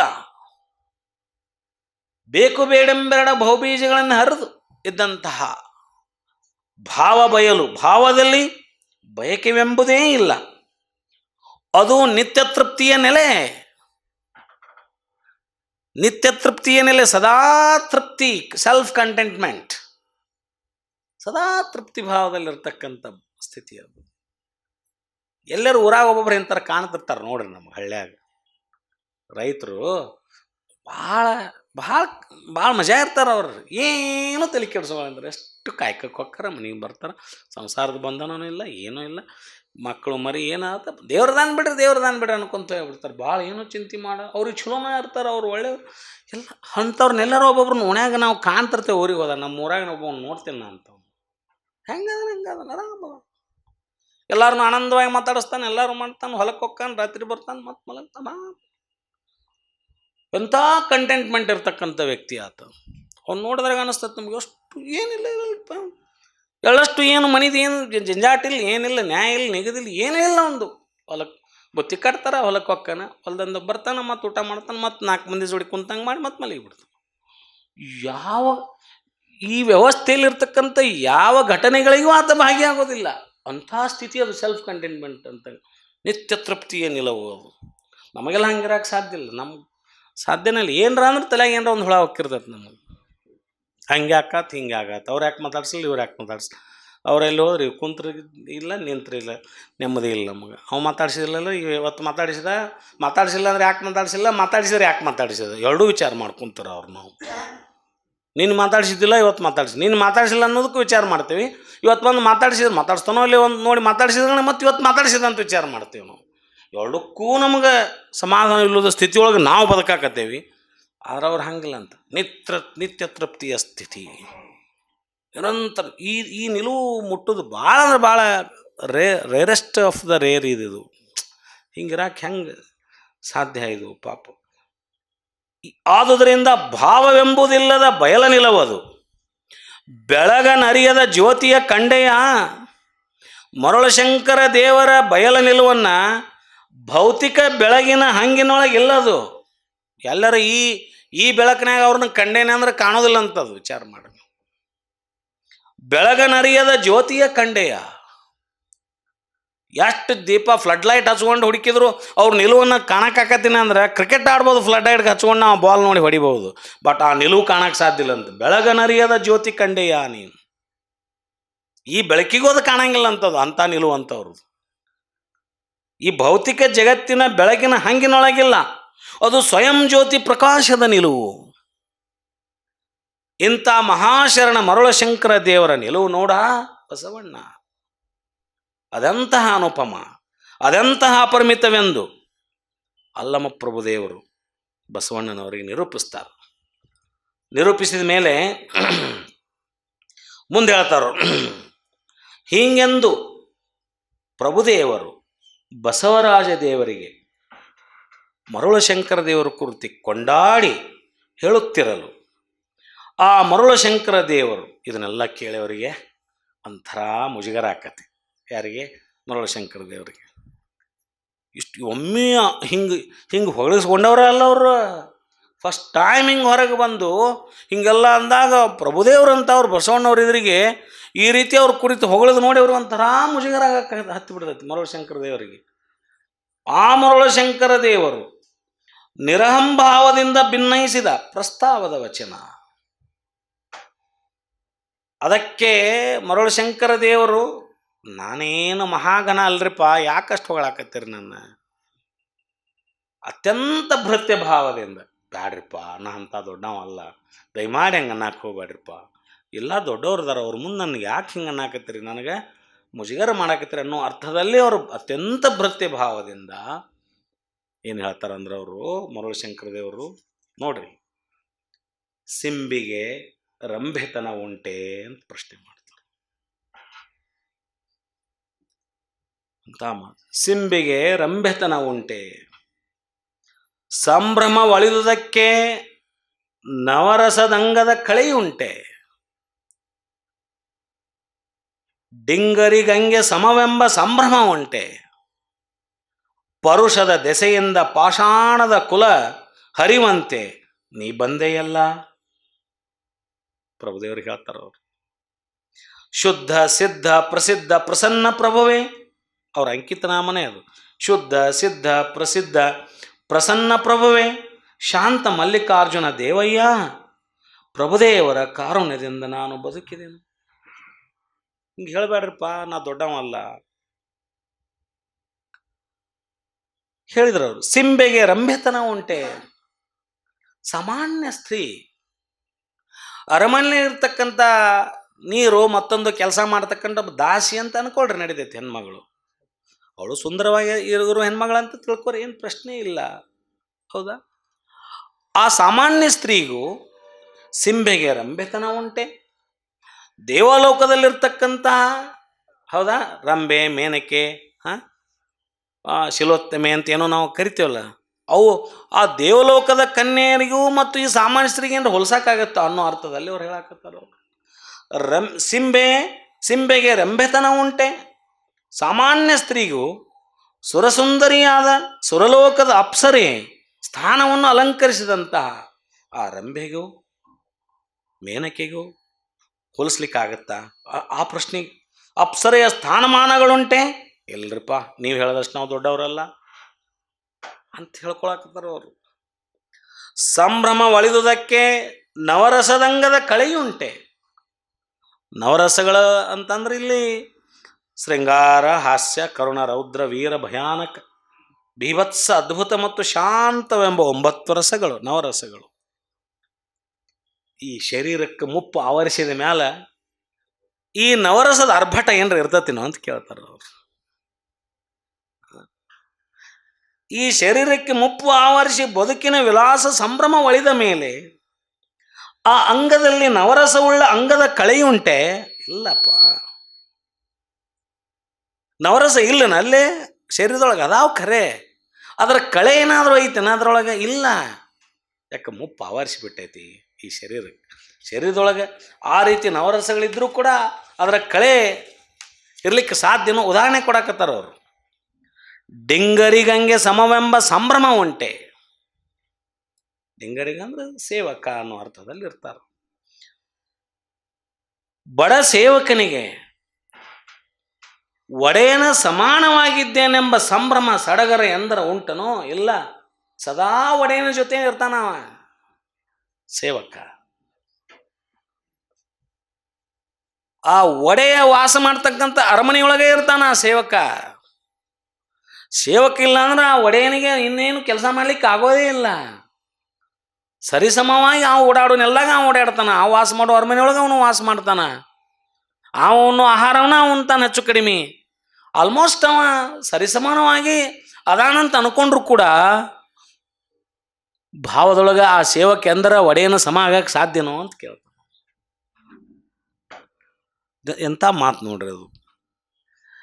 ಡಿಂಗರಿಗಂಗೆ ಸಮವೆಂಬ ಸಂಭ್ರಮ ಉಂಟೆ. ಸೇವಕವು ಮತ್ತು ಒಡೆಯನು ಸಮ ಆಗ್ಲಿಕ್ಕೆಂದಾದರೂ ಸಾಧ್ಯ ಐತ? ಪರುಷದ ದೆಸೆಯಿಂದ ಪಾಷಾಣದ ಕುಲ ಹರಿವಂತೆ. ಇಲ್ಲಿ ಬಂದರು ನೋಡಿ ಕಡೆ. ಏನೋ ಒಂದಿಷ್ಟು ನಿಮ್ಮಂಥವರ ಸಂಪರ್ಕದಿಂದ, ಪರುಷದ ದೆಸೆಯಿಂದ, ನೀವು ಪರುಷಮಣಿ ಇದ್ದಂಗೆ ಪ್ರಭುದೇವರಿಗೆ ಹೇಳಾಕ್ತಾರೆ. ಏನೋ ಒಂದಿಷ್ಟು ನಿಮ್ಮ ದರ್ಶನ, ನಿಮ್ಮ ಸಂಪರ್ಕದಿಂದ, ಪರುಷದ ದೆಸೆಯಿಂದ ಪಾಷಾಣದ ಕುಲ ಹರಿವಂತೆ. ಕಲ್ಲು ಪಾಷಾಣ ಅಂದ್ರೆ ನೋಡ್ರಿ, ಪಾಷಾಣದ ಕುಲ ಹರಿವಂತೆ ಅಂದ್ರೆ ಇಲ್ಲಿ ನಾ ಏನೂ ಅಲ್ಲಪ್ಪ, ನಾನು ಏನೋ ಇಲ್ಲದ ಸಾಮಾನ್ಯ ಮರುಳ ಪರುಷತನದಿಂದ ಅಂದ್ರೆ ಕಲ್ಲಿನ ಕುಲ ಒಳಿದು ಪರುಷವೆನಿಸುವಂತೆ ನೀನು ಇಲ್ಲಿಗೆ ಬಂದೀಯ. ಕಲ್ಲಾಗಿದ್ದೆ ನಾನು, ಮೊದಲ ಕಲ್ಲಿನ ಸ್ವರೂಪದೊಳಗಿದ್ದೆ ನಾನು. ಏನೋ ನಿಮ್ಮ ಸ್ವರೂಪದಿಂದ ಪರುಷದ ಸ್ಥಿತಿ ಆಗೋಂಗೆ ಆಗಾಕತ್ತೇನೆ ಅಷ್ಟ. ಈಗ ಅದು ನಿಮ್ಮ ದೆಸೆಯಿಂದ, ಪರುಷದ ದೆಸೆಯಿಂದ ನೀನಿಲ್ಲಿಗೆ ಬಂದು ಎನ್ನಂಗಕ್ಕೆ ಹಸ್ತಸ್ಪರ್ಶ, ಪಾದಸ್ಪರ್ಶ, ದೃಷ್ಟಿಸ್ಪರ್ಶಗೈದ ಕಾರಣ ಎನ್ನಂಗದ ಅಂಗತ್ವ ಒಳಿದು ಎನ್ನಲ್ಲಿ ಏನೋ ಹುರುಳಿಲ್ಲವೆಂದು ಮರುಳಶಂಕರ ದೇವರು ಪ್ರಭುದೇವರಲ್ಲಿ ಬನ್ನಿ. ನಂದೇನಿಲ್ರಿಪ್ಪ, ಎಲ್ಲ ನೀವು ಬಂದು ನಿಮ್ಮ ಇದರಿಂದ ನಾನು ಕಲ್ಲಂತವನಿದ್ದವನ್ನ ಪರುಷ ರೂಪಕ್ಕೆ ತಂದಂಥವ್ರು ನೀವು. ನನ್ನ ಯಾಕೆ ದೊಡ್ಡವಣ್ಣ ಹಾಕತ್ರಿ? ಎಲ್ಲ ನೀವೇ, ನಿಮ್ಮಿಂದನೇ ಆಗಿದ್ದಿದ್ದು. ನೀವೇನ್ರ ನನ್ನ ಬಗ್ಗೆ ಹೇಳಾಕ್ತೀರಿ ಅಂದರೆ ಅದು ನೀವು ಅದಕ್ಕೆ ಕಾರಣ, ನಾನೇನು ಅಲ್ಲ ಅದಕ್ಕೆ ಕಾರಣ ಅನ್ನೋ ವಿನೀತ ಭಾವದೊಳಗೆ ಹೇಳ್ತಾ, ಶುದ್ಧ ಸಿದ್ಧ ಪ್ರಸಿದ್ಧ ಪ್ರಸನ್ನ ಪ್ರಭೇ ಶಾಂತ ಮಲ್ಲಿಕಾರ್ಜುನಯ್ಯ ಪ್ರಭುದೇವರ ಕಾರಣದಿಂದ ಬದುಕಿದೆ. ಪರಶಿವನೇ, ನೀನು ನಿಮ್ಮ ದಯದಿಂದ ಪ್ರಭುದೇವರ ಶ್ರೀಕಾರುಣ್ಯವನ್ನು ಲಭಿಸಿ ನಾನು ಪ್ರಸನ್ನ ಸ್ವರೂಪಿಯಾಗಿ ಬದುಕಿದೆನೆಂದು ಮರಳು ಶಂಕರ ದೇವರು ಪ್ರಸನ್ನ ಚಿತ್ತದಿಂದ ಪ್ರಭುದೇವರ ಕಡೆ ಮುಖ ಮಾಡಿ, ಬಸವಣ್ಣವ್ರ ಕಡೆ ಮುಖ ಮಾಡಿ ಈ ರೀತಿಯಾಗಿ ಅವ್ರು ಹೇಳ್ತಾರೆ. ಮುಂದವ್ರು ಹೇಳ್ತಾರೆ ಇಲ್ಲಿ, ಇಂತೂ ಮರುಳ ಶಂಕರ ದೇವರು ನಿರ್ಹಂಭಾವದಿಂದ ಭಿನ್ನಯಿಸಲು ಅದಕ್ಕೆ ಪ್ರಭುದೇವರು ಆ ಮರುಳ ಶಂಕರ ದೇವರ ಸ್ತುತಿಸಿದ ಪ್ರಸ್ತಾವದ ವಚನ. ಬಸವಣ್ಣವ್ರನ್ನ ಕಂಡಾಗ ಅಷ್ಟು ಸರಳ ಬಸವಣ್ಣವ್ರ ಬಗ್ಗೆ ಹೊಗಳಿಲ್ಲ ಅವ್ರನ್ನ ಹಂಗೆ ಹಂಗೆ ಅವ್ರನ್ನ ಪರೀಕ್ಷೆ ಮಾಡಿದ್ರು. ಇಲ್ಲೇ ಮರುಳ ಶಂಕರ ದೇವ್ರನ್ನ ಸ್ತುತಿಸೋದು ಬಿಡುವಲ್ರಿ ಅವ್ರು. ನಾವು ಏನು ಅಲ್ರಿಪ್ಪ, ನಾವು ಅಲ್ರಿಪ್ಪ, ಎಲ್ಲ ನಿಮ್ಮಿಂದ ಅಂದ್ರೂ ಸಮಾಧಾನ ಆಗೋಲ್ದವ್ರಿಗೆ ಪ್ರಭುದೇವರಿಗೆ. ಜಗತ್ತಿಗೆ ಅಂತ ವ್ಯಕ್ತಿತ್ವವನ್ನು ಪರಿಚಯ ಮಾಡಿಸ್ಕೊಡ್ಬೇಕನ್ನೋ ರೀತಿಯಲ್ಲಿ ಕಂಡೆನೆಲ್ಲ ಕರುಳಿಲ್ಲದ ಕಲಿಯ, ಕಂಡೆನೆಲ್ಲ ಯೌವನವಿಲ್ಲದ ನೇಹವ, ಕಂಡೆನೆಲ್ಲ ಕೈದಿಲ್ಲದ ಕಲಿತನವ, ಕಂಡೆನೆಲ್ಲ ಕುಸುಮವಿಲ್ಲದ ಗಂಧವ, ಕಂಡೆನೆಲ್ಲ ಗುಹೇಶ್ವರ ಲಿಂಗದಲ್ಲಿ ಮರುಳ ಶಂಕರನೆಂಬ ನಾಮವ. ನೋಡ್ರಿ ಏನು ಹೇಳ್ತಾರ, ಇಷ್ಟೆಲ್ಲ ಹೇಳ್ತಾರ ಅವರು. ಏನು ಕಂಡ್ರಿ? ಏನೇನು ಕಂಡ್ರಿ? ಕಂಡೆನೆಲ್ಲ ಕರುಳಿಲ್ಲದ ಕಲಿ. ಕಲಿ ಅಂದರೆ ವೀರ, ವೀರಾವೇಶದ ಒಬ್ಬ ವೀರ. ಈ ಕಾಯಭಾವ ಒಳಿದು ಕರುಳಿಲ್ಲದ ಕಲಿ ಎನಿಸಿದ ಮರುಳಶಂಕರ ದೇವರು. ಯಾರು ಕಲಿಪ ಇಲ್ಲಿ ವೀರ ಶರಣರ ದೃಷ್ಟಿಯಲ್ಲಿ ಅಂತಂದ್ರೆ ಯುದ್ಧ ಮಾಡಿ ನೂರಾರು ಇವನು ಸೈನಿಕರನ್ನು ಕೊಂದಾವ ವೀರ, ಇದು ಭೌತಿಕ ಜಗತ್ತಿನಲ್ಲಿ. ಆದರೆ ಇಲ್ಲಿ ಕಾಯಭಾವ ಒಳಿದಂಥವ ವೀರ ಅಂತ ಕರ್ಕೋತಾರೆ ಇಲ್ಲಿ ಅವರು. ಕಾಯಭಾವ ಒಳಿದಲ್ಲದ ಕರುಳಿಲ್ಲದ ಕಲಿ ಎನಿಸಿದ ಮರುಳಶಂಕರ ದೇವರ ನಿಲವ ಕಂಡು ಅತ್ಯಾನಂದವಾಗಿ ಆಶ್ಚರ್ಯಗೊಳ್ಳುತ್ತಾ ಕಾಯದ ಕರುಳಿಲ್ಲದ ಮಹಾವೀರನೆಂದು ಯಾರನ್ನ ಬಣ್ಣಿಸ್ತಾರವರು? ಮರುಳಶಂಕರ ದೇವ್ರು. ಮರುಳಶಂಕರ ದೇವ್ರು ನಾ ಏನಿಲ್ಲರಿಪ್ಪ ಅಂತ ಅವ್ರು ಅನ್ನಕತ್ತಾರ. ಇವ್ರು ನೋಡಿದರೆ ಇವ್ರು ಮಹಾವೀರ ಅಂತ. ನೇಹ ನೋಡ್ರಿ ಇಲ್ಲಿ, ಕಂಡೆನೆಲ್ಲ ಯೌವನವಿಲ್ಲದ ನೇಹ. ನೇಹ ಅಂದ್ರೆ ಸ್ನೇಹ ಅಂತ ಕರೀತಾರೆ. ಯೌವನವಿಲ್ಲದ ಸ್ನೇಹ ಪ್ರೀತಿ ಮರುಳಶಂಕರ ದೇವರಲ್ಲಿ ಲೋಕದ ಮಾನವರಂತೆ ವಯಸ್ಸಿಗೆ ತಕ್ಕ ಯೌವನವೆಂಬುದಿಲ್ಲ, ಅದಕ್ಕೆ ತಕ್ಕ ಭೋಗಾಸಕ್ತಿಯ ಪ್ರೀತಿಯೂ ಇಲ್ಲ. ಇರುವುದೆಲ್ಲ ಲಿಂಗಾಂಗ ಸಾಮರಸ್ಯದ ಸ್ನೇಹ. ಅವ್ರಿಗೆ ಇರುವುದೆಲ್ಲ ಆ ಪರಶಿವ ವಸ್ತುವಿನ ಜೊತೆಗೇ ಸ್ನೇಹ ಹೊರತು ಈ ಜಗತ್ತಿನಲ್ಲಿ ಮತ್ತೆ ಯಾವ ಆಸೆ ಆಕಾಂಕ್ಷೆ ಇಟ್ಟುಕೊಂಡೇ ಇರತಕ್ಕಂಥ ಒಬ್ಬ ಏನವರು ಕಂಡೆನೆಲ್ಲ ಯೌವನವಿಲ್ಲದ ನೇಹವ, ಕಂಡೆನೆಲ್ಲ ಕೈದಿಲ್ಲದ ಕಲಿತನವ. ಕೈದಿಲ್ಲ ಅಂದ್ರೆ ಆಯುಧ ಅಂತ, ಕಲಿತನ ಅಂದ್ರೆ ವೀರತನ ಅಂತ ಕರ್ಕೊಂತೀವಿ ನಾವು. ಸೊ ಕಂಡೆನೆಲ್ಲ ಕೈದಿಲ್ಲದ ಆಯುಧ ಅಂತ ಮರುಳಶಂಕರ ದೇವರು ಕಾಯಭಾವ ಒಳಿದ ವೀರರಾಗಿ ಅದಕ್ಕೆ ಅವರಿಗೆ ಕತ್ತಿ ಗುರಾಣಿ ಮುಂತಾದ ಅಸ್ತ್ರ ಶಸ್ತ್ರಾಸ್ತ್ರಗಳ ಆಯುಧವಿಡಿದು ತಿರುಗಾಡುವ ಲೋಕದ ವೀರನಲ್ಲ ಅವರು. ಅಂಥವ್ರಲ್ಲ ಅವರು, ವೀರರೇ ಅವರು. ಅವರೆಂಥ ವೀರರು? ಮನಮಹಾಗಣದಲ್ಲಿ ಲಯಗೊಂಡ ಮನಸ್ಸು ಮಹಾಗಣದಲ್ಲಿ ಲಯಗೊಂಡ ಮಹಾವೀರ ಮರುಳಶಂಕರ ದೇವರು. ಅವರನ್ನು ಕಂಡು ಪ್ರಭುದೇವರು ಧನ್ಯರಾದರು. ಕಂಡೆನೆಲ್ಲ ಕುಸುಮವಿಲ್ಲದ ಗಂಧವ. ಕುಸುಮವಿಲ್ಲದ ಗಂಧ, ಹೂ ಇದ್ದರೆ ವಾಸನೆ, ಹೂ ಇಲ್ಲದ ವಾಸನೆ ಇದು. ಹೂವಿದ್ದರೆ ವಾಸನೆ, ಹೂವಿಲ್ಲದೆ ಇರತಕ್ಕಂತಹ ಗಂಧ ಇದು. ಮರುಳಶಂಕರ ದೇವರ ಭಾವವೆಲ್ಲ ಸದ್ಭಾವ ಆಗಿದ್ದರಿಂದ ಸದ್ಭಾವ ಸೌರಭ ಸುಗಂಧವಾಗಿ ದಶ ದಿಕ್ಕುಗಳಲ್ಲಿಯೂ ಪಸರಿಸುತ್ತಾ ಅದು ಭೌತಿಕ ಪುಷ್ಪದ ಸುಗಂಧವಲ್ಲ. ಅದಕ್ಕೆ ಹೇಳಿದ್ರು ಅವರು ಕಂಡೆನೆಲ್ಲ ಕುಸುಮವಿಲ್ಲದ ಗಂಧವ. ಆ ಮಹಾನಿಲವ ಕಂಡು ಪ್ರಭುದೇವರು ಇಂಥ ಮಹಾಶರಣ ನಿಲವ ಕಂಡೆ ಧನ್ಯತೆಯೊಂದಿಗೆ ಸಂತೃಪ್ತರಾಗಿ ಅಲ್ಲಮ ಪ್ರಭುದೇವರು ಮರುಳಶಂಕರ ದೇವರನ್ನು ಹಂಗೆ ಸ್ತುತಿ ಮಾಡ್ತಾ ಅಲ್ಲಿರ್ತಾರೆ. ಅಂಥ ಸಂದರ್ಭದಲ್ಲಿನೇ ಹೀಗೆಂದು ಪ್ರಭುದೇವರು ಸ್ತುತಿಸುತ್ತಿರಲು ಮರುಳಶಂಕರ ದೇವರ ಭಿನ್ನ ಹೆಂಗಂತಂದ್ರೆ, ಬೆಟ್ಟವ ನೆಪ್ಪಿ ಕಟ್ಟಿಗೆ ತಳ್ಳುವುದು ಅದಾವಚ್ಚರಿ, ಪ್ರಾಣಕ್ಕೆ ಪ್ರಾಣ ಹೊಣೆಯಾದಲ್ಲಿ ಕಾದುವುದು ಅದಾವಚ್ಚರಿ, ಪರಕಾಯವ ತೊಟ್ಟಿದ್ದಲ್ಲಿ ಅಚ್ಚರಿ ಅತಿ ಬಿರಿದೆ, ನಿಮ್ಮವ ಕಾರುಣ್ಯವಾಗಿದ್ದಲ್ಲಿ ಎನಗೆಲ್ಲಿಯೂ ಸುಖ, ಶುದ್ಧ ಸಿದ್ಧ ಪ್ರಸಿದ್ಧ ಪ್ರಸನ್ನ ಪ್ರಭುವೇ ಶಾಂತ ಚನ್ನ ಮಲ್ಲಿಕಾರ್ಜುನ ದೇವಯ್ಯ, ಪ್ರಭುದೇವರಿಂದ ನಾನು ಬದುಕಿದೆನು ಅನ್ನುವಂಥ ಮಾತನ್ನು ಇಲ್ಲಿ ಹೇಳ್ತಾರೆ ಅವರು. ಏನು ಹೇಳಿದ್ರು ಅವರು? ಬೆಟ್ಟ ನೆಮ್ಮಿ ಕಟ್ಟಿಗೆ ತಳ್ಳುವುದು ಅದಾವಚ್ಚರಿ. ಕಟ್ಟಿಗೆ ಅಂದರೆ ದೇಹಭಾವ, ಬೆಟ್ಟ ಅಂದರೆ ಮಹಾಘನಲಿಂಗ ಅಂತ ಅವರು ಹೇಳ್ಕೋತಾರೆ. ಪರಶಿವನೆಂಬ ಮಹಾಗಣ ಪರ್ವತದಲ್ಲಿ ಸಮರಸ ಭಾವದಿಂದ ಕೂಡುವ ನಂಬಿಕೆಯಿಂದ ದೇಹಭಾವವೆಂಬ ಕಟ್ಟಿಗೆಯನ್ನು ತಿರಸ್ಕರಿಸಿದಲ್ಲಿ ಅಚ್ಚರಿ ಪಡುವಂಥದ್ದೇನೂ ಇಲ್ಲ. ದೇಹಭಾವ ಆ ಮಹಾಗಣಲಿಂಗದಲ್ಲಿ ಆ ಪರ್ವತದಲ್ಲಿ ನಾನು ಸಮರಸ ಆಗಿಬಿಟ್ಟಾಗ, ದೊಡ್ಡ ಪರ್ವತದಲ್ಲಿ ಒಂದು ಗಿಡ, ಒಂದು ಕಟ್ಟಿಗೆ ಮರ ಇತ್ತಂದ್ರೆ ಅದು ಆ ಮಹಾಪರ್ವತದಲ್ಲಿ ಒಂದು ಗಿಡ ಹಿಂಗೆ ತಳ್ಳಿಬಿಟ್ರೆ ಅದಕ್ಕೇನು ಹೊರಕ್ಕೆ ಬೀಳೋದೈತಿ? ಏನು ಹೊರಕ್ಕೆ ಬೀಳಂಗಿಲ್ಲಲ್ಲ. ಅದು ಮಹಾ ಬೆಟ್ಟದೊಳಗೆ ಎಷ್ಟೋ ಬೆಟ್ಟ. ಹಂಗೆ ಇದ್ರೊಳಗೆ ಏನು ಅಂತದೈತ್ರಿಪ್ಪ? ನನ್ನ ಬಗ್ಗೆ ಏನು ಅಷ್ಟು ವಿಶೇಷ ಹೇಳಾಕತ್ತೀರಿ ನೀವು? ಅದಕ್ಕೇನು ಅಚ್ಚರಿ ಪಡುವಂಥದ್ದಿಲ್ಲ. ಪ್ರಾಣಕ್ಕೆ ಹೊಣೆಯಾದಲ್ಲಿ ಕಾದುವುದು ಅದಾವಚ್ಚರಿ. ಲೋಕದಲ್ಲಿ ಪ್ರಾಣಕ್ಕೆ ರಕ್ಷಣೆ ಜವಾಬ್ದಾರಿ ಹಿರಿಯರು ಹೊತ್ತ ಬಳಿಕ ನನ್ನನ್ನು ರಕ್ಷಣೆ ಮಾಡೋಕ್ಕೆ ಭಾಳ ಮಂದಿ ಇದ್ದಾಗ ನೋಡ್ರಿ, ಪ್ರಾಣಕ್ಕೆ ಹೊಣೆಯಾದಲ್ಲಿ ಕಾದುವುದು ಅದಾವಚ್ಚರಿ.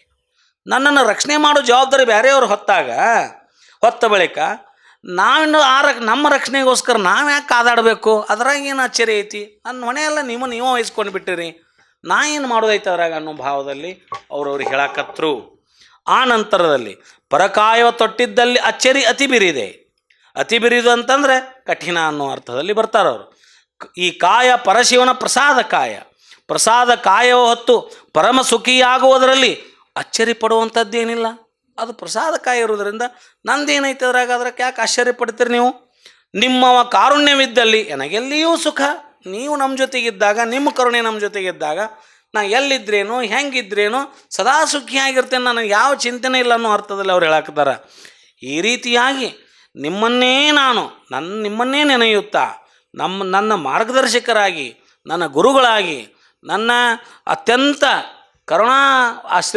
ಕರುಣೆಯನ್ನು ನನ್ನ ಮೇಲೆ ತೋರಿದವರಾಗಿದ್ದರಿಂದ ನನಗಿದು ಯಾವುದು ನೀವೇನು ಹೇಳಾಕತ್ತೀರಲ್ಲ, ಇದ್ಯಾವುದು ನನಗೇನು ಅನಿಸೇ ಇಲ್ಲ. ಹಿಂಗಾಗಿ ನಾನು ನಿಮ್ಮ ಕರುಣೆಯಿಂದ ನಾ ಇವತ್ತು ಈ ಸ್ಥಿತಿಗೆ ಬಂದೇನೆ. ನೀವೇನು ಹೇಳಿದ್ರೆ ನಿಮ್ಮಿಂದ ನಾ ಬದುಕಿದೆ ಅನ್ನೋ ಅರ್ಥದಲ್ಲಿ ಯಾರು ಮರಳುಶಂಕರ ದೇವರು ಮತ್ತು ಪ್ರಭುದೇವರಿಗೆ ಈ ರೀತಿ ಉತ್ತರ ಕೊಡ್ತಾರೆ. ಈ ರೀತಿ ಉತ್ತರ ಕೊಟ್ಟ ಮೇಲೆ ಅವ್ರು ಹೇಳ್ತಾರ, ಇಷ್ಟೆಲ್ಲ ಡಿಸ್ಕಷನ್ ಆಗೋ ಸಂದರ್ಭದಲ್ಲಿ ಇಂತೂ ಮರಳುಶಂಕರ ದೇವರು ಪ್ರಭುದೇವರನ್ನು ಸ್ತುತಿಸುತ್ತಿರಲು ಆ ಸಮಯದಳು ಎಲ್ಲ ಪುರಾತರ ಕಂಡು, ಎಲ್ಲ ಶರಣರಿದ್ರಲ್ಲಿ ಕಂಡು ಅತ್ಯಂತ ಆಶ್ಚರ್ಯಂಬಡುತ್ತಿರಲು, ಏನು ನಡೆದತಿ ಎಲ್ಲರಿಗೂ ಆಶ್ಚರ್ಯ. ಅಲ್ಲಿ ಬಸವರಾಜ ದೇವರು ಮರಳುಶಂಕರ ದೇವರ ನಿಲವ ಕಂಡು ಚಿಂತಾಕ್ರಾಂತರಾಗಿ ನಡುಗಿ ಇನಿತು ದಿನವೆನ್ನ ಅಂಗಳದಲ್ಲಿ ಮಹಾಲಿಂಗೈಕ್ಯನಪ್ಪ ಶರಣನಿನ್ನುತ್ತಿರಲು, ಏನು ಪಾಮರ ಇಂಥವ್ರು ಪ್ರಭುದೇವ್ರು ಬಂದು ಇವ್ರ ಬಗ್ಗೆ ಹೇಳುವತ್ನ್ಯಾಗ ಇಂಥವ್ರು ಇರುತ್ತಿರಲು ಈತನ ನಿಲವನರಿಯದೇ ಕೆಟ್ಟನೆಂದು ಅನುತಾಪಂಪಟ್ಟ ಪ್ರಸ್ತಾವದ ವಚನ. ಇಲ್ಲೇ ಬಸವಣ್ಣವ್ರಿಗೆ ಏನಪ್ಪ ಇದು, ಇಷ್ಟು ದೊಡ್ಡವರು ಇಲ್ಲೇ ಇದ್ದಾಗನೇ ನನಗೆ ಇವ್ರ ಬಗ್ಗೆ ತಿಳ್ಕೊಳಕ್ಕಾಗಲಿಲ್ಲ, ಎಂಥದ್ದು ಅಂತಕ್ಕಂಥ ಮನಸ್ತಾಪ ಅವ್ರಿಗೆ ಚಾಲು ಆತು, ಒಳಗೆ ಆತಂಕ. ಇಷ್ಟೆಲ್ಲ ನಡೆದತಿ, ಉಳಿದವ್ರಿಗೆ ಏನಾಗಿತ್ತೋ ಇಲ್ಲೋ ಗೊತ್ತಿಲ್ಲ, ಬಟ್ ಬಸವಣ್ಣವ್ರಿಗೆ ಮಾತ್ರ ಈ ರೀತಿ ಆತನು ಅಂತ ಅನುತಾಪಮಂಪಟ್ಟು ಹೇಳಿದ ವಚನ ಏನೈತೆ ಅನ್ನೋದನ್ನು ನಾವು ಮುಂದಿನ ವಾರ ಮತ್ತೆ ನೋಡೋಣ. ಸರ್ವರಿಗೂ ಶರಣ.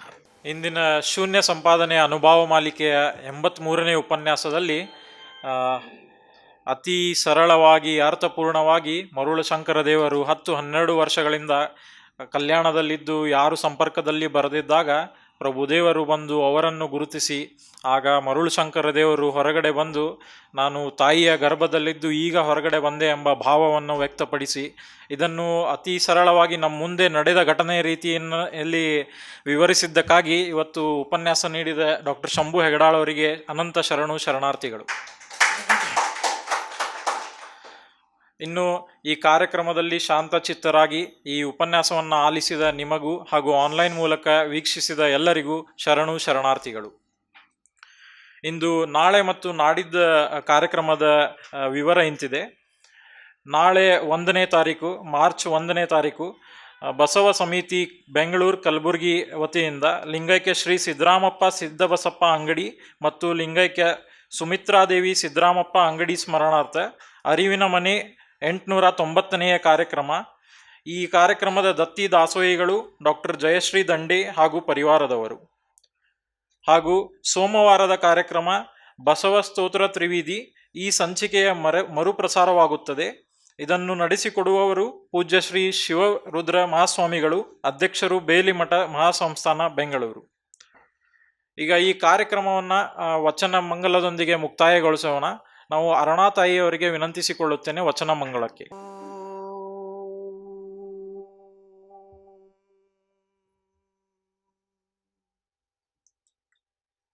ಹೂವಿಲ್ಲದ ಕಂಪು, ಹೂವಿಲ್ಲದ ಕಂಪು, ಹೊನ್ನಿಲ್ಲದ ಬಣ್ಣ, ಹೂವಿಲ್ಲದ ಕಂಪು, ಹೊನ್ನಿಲ್ಲದ ಬಣ್ಣ, ಕಳೆಯಿಲ್ಲದ ಚಂದ್ರನ ಪರಿಯಂತೆ ಶಿವಯೋಗ, ಕಳೆಯಿಲ್ಲದ ಚಂದ್ರನ ಪರಿಯಂತೆ ಶಿವಯೋಗ, ಹೂವಿಲ್ಲದ ಕಂಪು,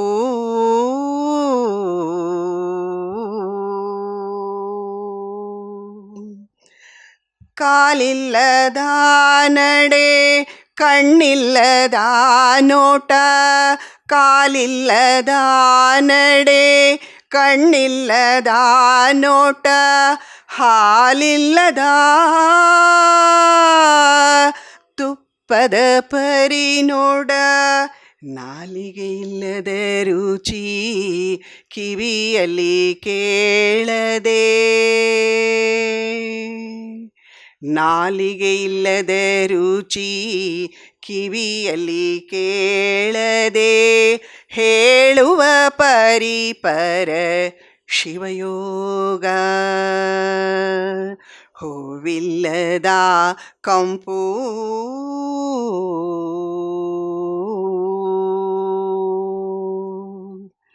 ಹರಳಿಲ್ಲದ ಗೆಜ್ಜೆ ಹುರುಳಿಲ್ಲದ ಹಯನು, ಹರಳಿಲ್ಲದ ಗೆಜ್ಜೆ ಹುರುಳಿಲ್ಲದ ಹಯನು, ಕರ್ಪೂರ ಉಂಡ ನೀರಿನ ಪರಿ ನೋಡ, ಹುರಿದು ಬಿತ್ತಿದ ಬೀಜದ ನಾಟಿಯ,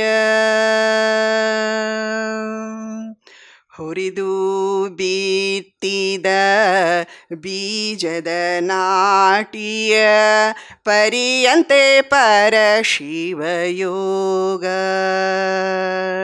ಶಿವಯೋಗ ಶಿವಯೋಗ, ಹೂವಿಲ್ಲದ ಕಂಪು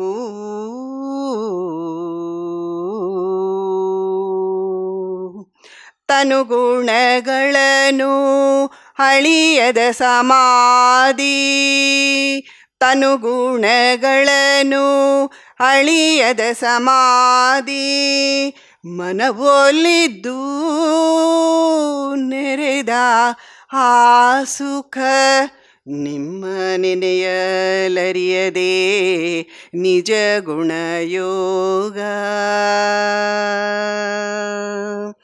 ನಿಮ್ಮ ನೆನೆಯಲರಿಯದೆ ನಿಜ ಗುಣಯೋಗ, ಅನುಪಮ ಸುಖಿ ಸಿದ್ಧ ರಾಮೇಶ ತಂದೆ, ಸಿದ್ಧ ರಾಮೇಶ ತಂದೆ. ಹೂವಿಲ್ಲದ ಕಂಪು ಹೊನ್ನಿಲ್ಲದ ಬಣ್ಣ, ಕಳೆಯಿಲ್ಲದ ಚಂದ್ರನ ಪರಿಯಂತೆ ಶಿವಯೋಗ, ಕಳೆಯಿಲ್ಲದ ಚಂದ್ರನ ಪರಿಯಂತೆ ಶಿವಯೋಗ, ಪರಿಯಂತೆ ಶಿವಯೋಗ, ಪರಿಯಂತೆ ಶಿವಯೋಗ. ಬಸವಾ ಬಸವಾ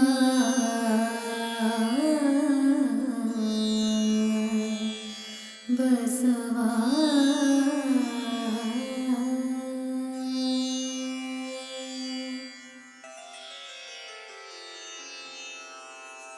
ಹರ ಬಸವಾಯ ನಮಃ, ಪ್ರಭು ಬಸವಾಯ ನಮಃ, ಗುರು ಬಸವಾಯ ನಮಃ, ಲಿಂಗ ಬಸವಾಯ ನಮಃ, ಜಂಗಮ ಬಸವಾಯ ನಮಃ, ಭಸ್ಮ ಬಸವಾಯ ನಮಃ, ರುದ್ರಾಕ್ಷಿ ಬಸವಾಯ ನಮಃ, ಮಂತ್ರ ಬಸವಾಯ ನಮಃ, ಪಾದೋದಕ ಬಸವಾಯ ನಮಃ, ಪ್ರಸಾದ ಬಸವಾಯ ನಮಃ, ಚಿನ್ನಿಧಿ ಬಸವಾಯ ನಮಃ, ಚಿನ್ನಾದ ಬಸವಾಯ ನಮಃ, ಚಿದ್ಬಿಂದು ಬಸವಾಯ ನಮಃ, ಚಿತ್ಕಲ ಬಸವಾಯ ನಮಃ, ಚಿದಂಗ ಬಸವಾಯ ನಮಃ,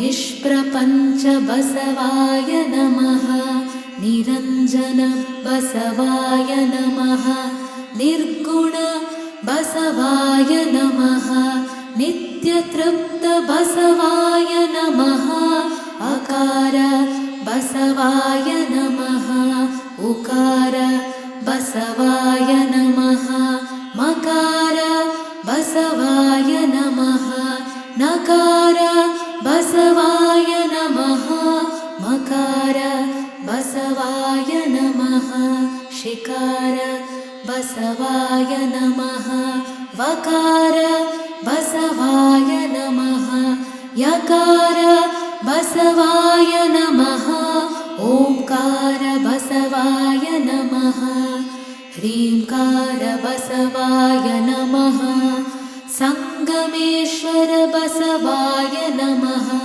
ಪ್ರತ್ಯಕ್ಷ ಕಪಿಲ ಸಿದ್ಧ ಮಲ್ಲಿಕಾರ್ಜುನ ಬಸವಾಯ ನಮೋ ನಮಃ.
ಜಜ್ಜನೆ ಜರಿದೆನು ಜಜ್ಜನೆ ಜರಿದೆನು ಜಜ್ಜನೆ ಜರಿದೆ ನೋಡಯ್ಯ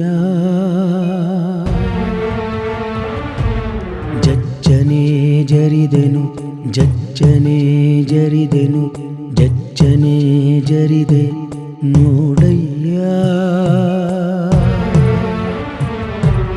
ಬಿಬ್ಬನೆ ಬಿರಿದೆನು ಬಿಬ್ಬನೆ ಬಿರಿದೆನು ಬಿಬ್ಬನೆ ಬಿರಿದೆ ನೋಡಯ್ಯ ಬಿಬ್ಬನೆ ಬಿರಿದೆನು ಬಿಬ್ಬನೆ ಬಿರಿದೆನು ಬಿಬ್ಬನೆ ಬಿರಿದೆ ನೋಡಯ್ಯ ನಾನೊಬ್ಬನೇ ಉಳಿದೆನು ನಾನೊಬ್ಬನೇ ಉಳಿದೆನು ನಾನೊಬ್ಬನೇ ಉಳಿದೆ ನೋಡಯ್ಯ ನಾನೊಬ್ಬನೇ ಉಳಿದೆನು ನಾನೊಬ್ಬನೇ ಉಳಿದೆನು ನಾನೊಬ್ಬನೇ ಉಳಿದೆ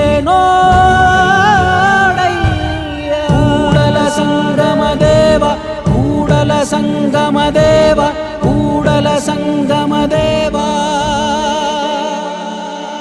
ನಿಮ್ಮ ಶರಣರ ಅಗಲಿದ ಕಾರಣ ನಿಮ್ಮ ಶರಣರ ಅಗಲಿದ ಕಾರಣ ನಿಮ್ಮ ಶರಣರ ಅಗಲಿದ ಕಾರಣ